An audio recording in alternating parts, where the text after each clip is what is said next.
ibu kepada 2 orang anak dan insyaAllah kami menyusun seorang lagi bulan Disember, dan juga isteri kepada seorang engineer. Okay.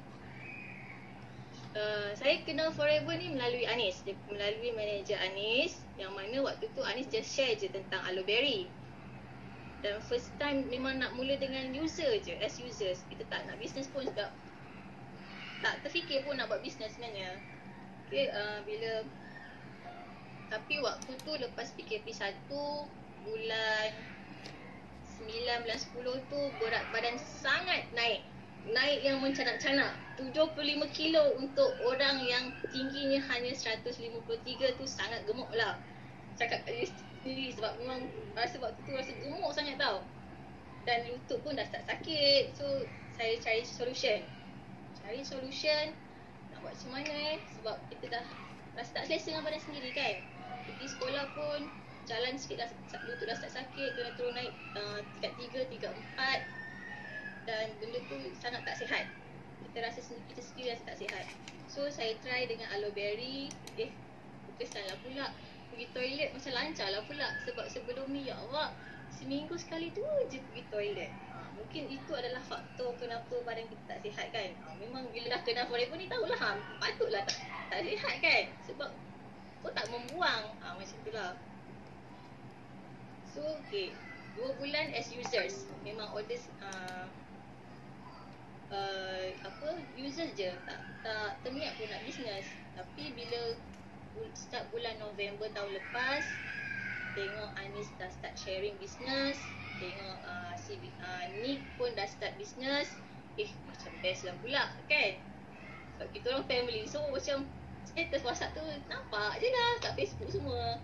So macam best lah tanya Anis, best tak business Forever ni?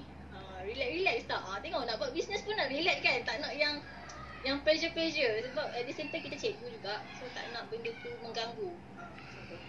So Anis kata senang je, boleh je lah sebenarnya, siapa-siapa pun boleh buat. So cakap okay lah, nak try lah buat. So bulan November tu juga saya join terus VIP. Memang pump kat Anis, saya nak buat lah jadi VIP, nak buat business. So kita start dengan business dan Alhamdulillah start daripada November tu kita dah capai 5cc setiap bulan.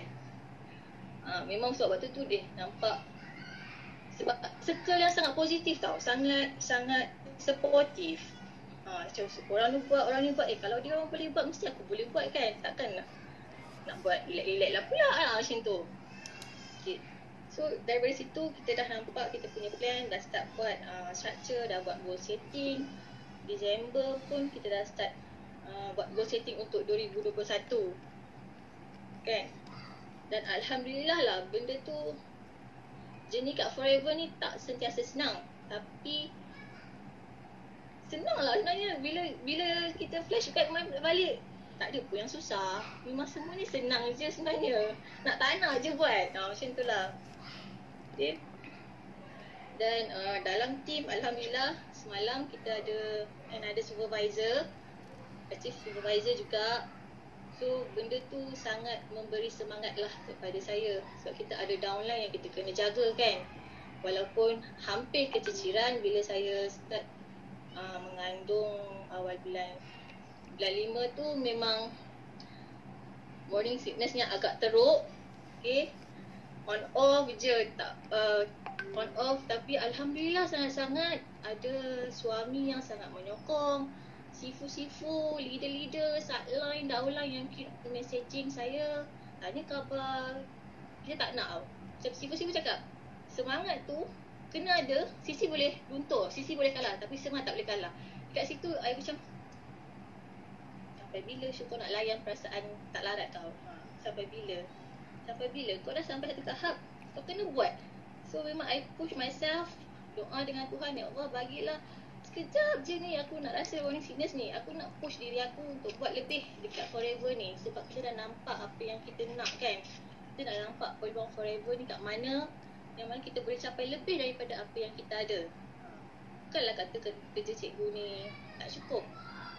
Lebih cukup tau. Tapi kita nak lebih lagi supaya kita boleh share dengan orang lain. Kita boleh tak perlu nak berkira pun nak share dengan orang lain. Macam tu. Dan next one is mindset. Macam mana daripada tak semangat tadi, tak larat semua tu, kita tukarkan mindset kita lah. Kita tukarkan mindset kita. Kalau dulu memang seriously ada mindset yang negatif tau. Sebelum kenal dengan magnet rezeki tu, kita ada mindset negatif. Biasalah manusia kan, macam alah, lidah aku tu boleh buat sebab aku. Itu macam bagi saya adalah normal untuk kita rasa manusia kan. Tapi kita fikir balik, berapa persen sangat kita punya persen dekat dia punya kejayaan yang kita nak dengki sangat dengan leader kita tu buat apa kan. Kita ambil yang positif lah. Kita tukar mindset negatif tu kepada positif.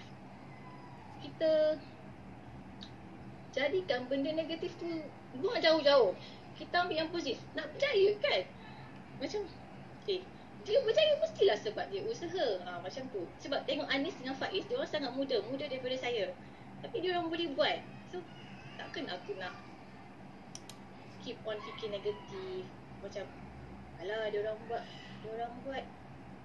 tu aku sebab aku kot dia orang dapat tu. Taklah, sebenarnya sikit sangat pun kita punya bahagian. Dan setiap journey kita dalam apa-apa benda pun, dalam forever ni ada bahagian-bahagian orang. Kalau saya tak kenal forever, tak kenal Anis, saya tak kenal forever. Kalau Anis tak share tentang forever, saya tak kenal forever. Bila saya tak kenal forever, saya takkan jihad. Saya tak boleh nak buat bisnes ni. So setiap orang ada bahagian dia. Dan saya takkan kenal kawan-kawan family AUC yang sangat mempengaruhi hidup saya lah, especially dalam sebagai seorang manusia lah kan. Macam tu.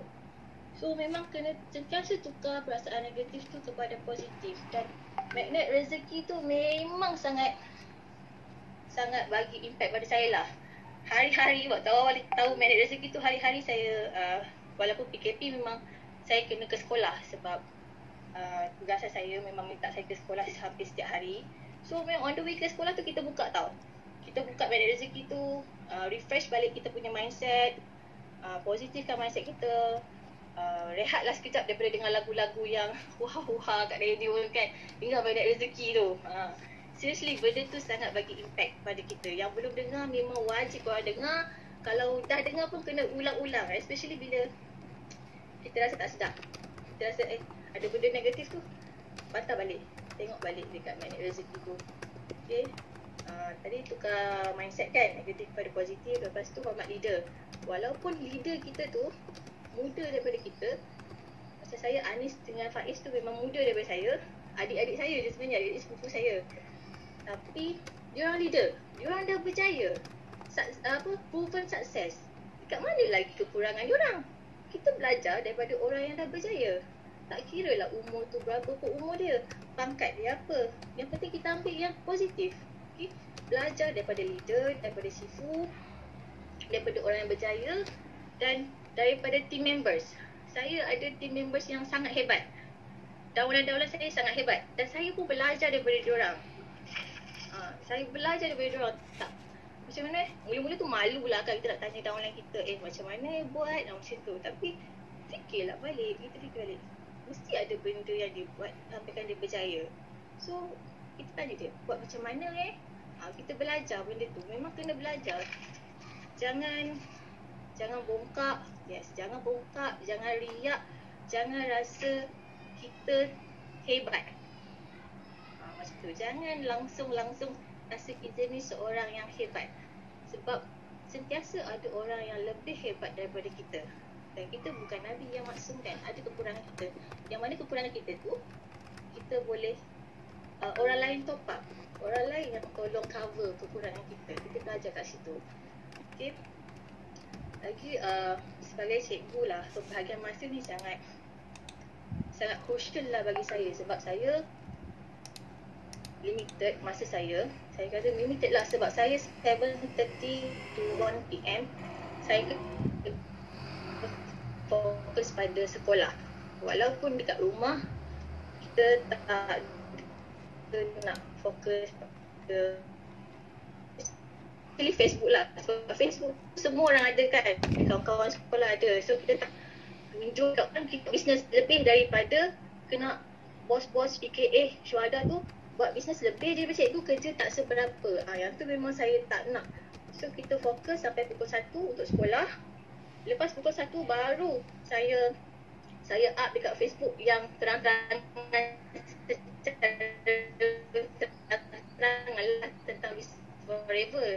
Sebelum pukul 1 sharing tentang kesihatan, tentang kehidupan, motivasi, macam tu. Sebab kita tak nak memang kena betul-betul lah bahagi masa tu antara kerja hakiki dan forever. Tapi macam kita dah belajar lah daripada situ-situ, sebenarnya forever ni tak payah buat 24 jam. Kalau kita betul-betul fokus 24 jam, 100%, insyaAllah kita pun boleh dapat. Macam mana saya fokus lepas pukul 1 tu untuk forever sampai pukul 12 lah, sampai pukul 12 malam. Kita dah plan esok nak buat apa untuk forever. Dan at the same time kita akan menelit dengan kerja saya sebagai nak buat lesson plan, semua tu kena pandai buat lah kan. Dan juga kebahagiaan kita sebagai seorang isteri dan ibu kat rumah. Benda tu, masa tu memang sangat penting lah. Pandai kan, menelit, nak berjaya. Kita tak nak orang forever kita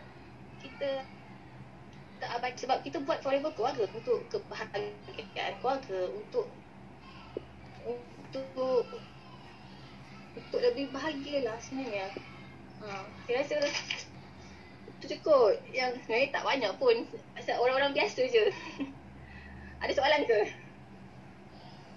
Okay.